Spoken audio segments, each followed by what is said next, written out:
قرآن کریم جہنم کی کس طرح وضاحت کرتا ہے اور جہنم اتنی بڑی ہونے کے باوجود بھی جہنمیوں کے لیے تنگ کیوں رہے گی؟ آئیں جانتے ہیں آج کے ایپیسوڈ میں۔ اعوذ باللہ من الشیطان الرجیم، بسم اللہ الرحمن الرحیم۔ ناظرین السلام علیکم، تفسیر نور کے اس پروگرام میں آپ کو خوش آمدید کہتے ہیں۔ ناظرین، ہم سورہ فرقان کی تفسیر کو سن رہے تھے اور اب تک ہم نے 11 آیتوں کی مکمل تفسیر کو سن لیا ہے۔ آج ہم 5 آیتوں کی اور تفسیر کو سنیں گے، آیت نمبر 12 سے آیت نمبر 16 تک۔ آیت نمبر 12 اور 13 کی تفسیر کو جاننے کے لیے آئیں اس کی تلاوت اور ترجمے کو سنتے ہیں۔ كتاب أنزلناه إليك مبارك ليدبروا آياته وليتذكر أولو الألباب بسم الله الرحمن الرحيم إذا رأتهم من مكان بعيد سمعوا لها تغيظا وزفيرا وَإِذَا أُلْقُوا مِنْهَا مَكَانًا ضَيِّقًا مُقَرَّنِينَ دَعَوْا هُنَالِكَ ثُبُورًا۔ اور وہ آگ جب انہیں دور سے دیکھے گی تو وہ اس کا جوش مارنا اور چنگھاڑنا سنیں گے، اور جب انہیں زنجیروں میں جکڑ کر آتش دوزخ کی کسی تنگ جگہ میں ڈال دیا جائے گا تو وہاں اپنی ہلاکت کو پکاریں گے۔ ناظرین، یہ تو تھی آیت نمبر 12 اور 13 کی تلاوت اور ترجمہ۔ اب دیکھتے ہیں کہ اس کے اندر نکات کون کون سے پائے جاتے ہیں۔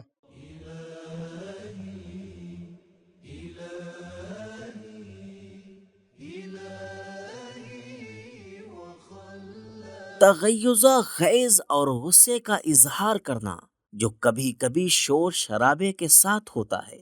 زفیر، غصے کی شدت سے گلا بیٹھنے کی حالت میں چیخنے کی آواز۔ مقرنین یعنی بیڑی اور زنجیریں باندھنا، اور ثبور یعنی واویلا کہنا۔ دوزخ اتنا بڑا ہے کہ قیامت کے دن اس سے پوچھا جائے گا کہ تمہارا پیٹ بھرا؟ تو کہے گا کیا اور مل سکتا ہے؟ حل امتلأت فیقول حل من مزید، سورہ قاف آیت نمبر 30۔ لیکن اتنا بڑا دوزخ ہونے کے باوجود گناہگار وہاں تنگی میں رہیں گے، جیسے کسی بڑی دیوار میں کیل، کہ بڑی دیوار بھی حقیقت ہے اور کیل کی تنگ جگہ بھی حقیقت ہے۔ ایک حدیث میں پیغمبر اکرم صلی اللہ علیہ وآلہ وسلم فرماتے ہیں، اہل جہنم دیوار کی کیل کی طرح تنگی میں ہیں۔ تفسیر مجمع البیان۔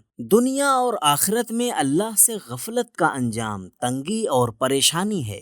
دنیا میں تنگی جیسے یجعل صدرہ ضیقا حرجا، اللہ اس کے سینے کو تنگ کر دیتا ہے۔ سورہ انعام آیت نمبر 125۔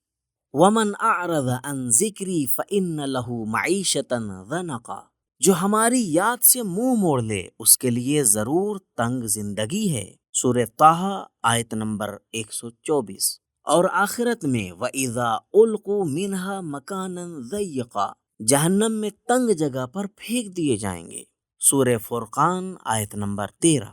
اس کے اپوزٹ اللہ پر ایمان اور اس کی طرف توجہ دنیا میں بھی برکت کا سبب ہے۔ لَفَتَحْنَا عَلَيْهِمْ بَرَكَاتٍ مِّنَ السَّمَاءِ وَالْأَرْضِ، ہم ان پر آسمانی اور زمینی برکتوں کے دروازے کھول دیں گے۔ اور آخرت میں حَتَّى إِذَا جَاءُوهَا وَفُتِحَتْ أَبْوَابُهَا، اور ان کے آنے پر جنت کے دروازے کھول دیے جائیں۔ امام صادق علیہ السلام فرماتے ہیں، مکان بعید سے 1 سال کا راستہ مراد ہے۔ ناظرین، ان نکات کے بعد دیکھتے ہیں کہ اس کے اندر پیغامات کون کون سے پائے جاتے ہیں۔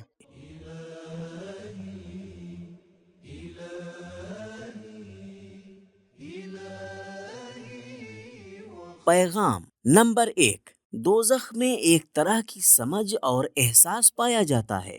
نمبر 2، معاد یعنی قیامت میں لوگوں کا دوبارہ زندہ کیا جانا جسمانی ہے۔ نمبر 3، جہنمی زنجیر اور بیڑیوں سے بندھے ہوں گے۔ نمبر 4، دوزخیوں کو ذلت کے ساتھ دوزخ میں پھینک دیا جائے گا۔ ادخلو نہیں کہا بلکہ القو کہا گیا ہے۔ نمبر 5، جہنمی لوگوں کے رونے اور چیخنے کی آوازیں دور تک سنائی دیں گی۔ دعوا ہنالک ثبورا، ہنالک دور کے لیے استعمال ہوتا ہے۔ ناظرین، یہاں پر ہماری 13 آیتوں کی تفسیر مکمل ہو جاتی ہے۔ اب آیت نمبر 14 اور 15 کی تفسیر کو جاننے کے لیے آئیں اس کی تلاوت اور ترجمے کو سنتے ہیں۔ لا تدعوا اليوم ثبورا واحدا وادعوا ثبورا كثيرا قل أذلك خير أم جنة الخلد التي وعد المتقون كانت لهم جزاء ومصيرا۔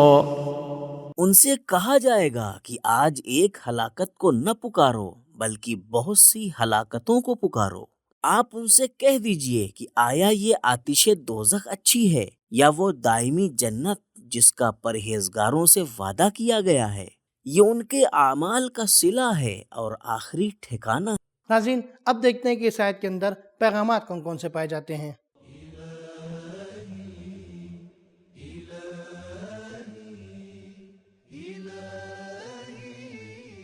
پیغام نمبر 1، قیامت کے دن کفار کی کوئی مدد کرنے والا نہیں ہوگا۔ نمبر 2، جنت ہمیشہ کے لیے ہے۔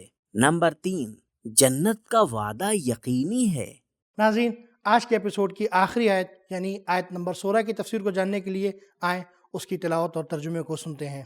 لهم فيها ما يشاءون خالدين كان على ربك وعدا مسئولا۔ اس میں ان کے لیے وہ سب کچھ ہوگا جو وہ چاہیں گے، وہ اس میں ہمیشہ رہیں گے، اور ایک وعدہ جو آپ کے رب کے ذمے ہے جس کے متعلق سوال کیا جائے گا۔ یہ تو تھی آیت نمبر 16 کی تلاوت اور ترجمہ۔ اب دیکھتے ہیں کہ اس کے اندر نقطہ کون سا پایا جاتا ہے۔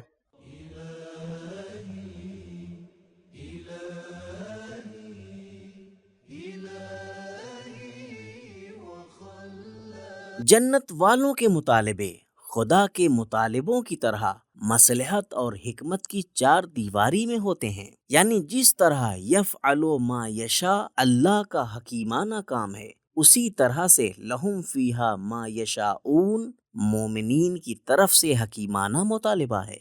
اور ایسا نہیں ہے کہ مومنین مطالبہ کریں کہ دوزخ والوں کو چھوڑ دیا جائے، یا مطالبہ کریں کہ وہ انبیاء کے درجے تک پہنچ جائیں، کیونکہ اس طرح کے مطالبے حکیمانہ نہیں ہیں۔ ناظرین، اس آیت کے نقطے کے بعد دیکھتے ہیں کہ اس کے اندر پیغامات کون کون سے پائے جاتے ہیں۔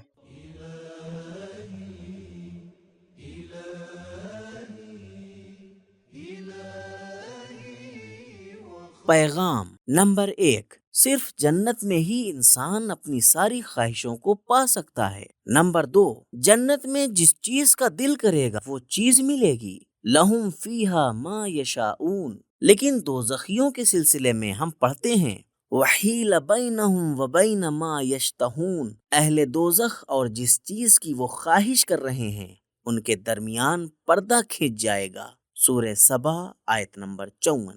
نمبر 3، اپنے وعدوں پر عمل کو خدا نے اپنے اوپر لازم قرار دیا ہے، علی ربک وعدا مسئولا۔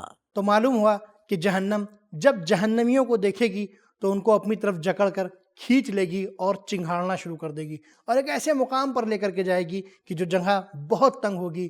بعض لوگوں نے بیان کیا کہ اتنی تنگ کہ جیسے کسی دیوار میں ایک کیل لگا دی جائے۔ ناظرین، ہم سب کو پروردگار عالم جہنم سے اور جہنم کے عذاب سے محفوظ رکھے۔ آج کا ہمارا یہ ایپیسوڈ یہیں پہ ختم ہوتا ہے، انشاءاللہ پھر ملیں گے، تب تک کے لیے شکریہ، خدا حافظ۔ سبیل قرآن، قرآنی سماج کی پہچان۔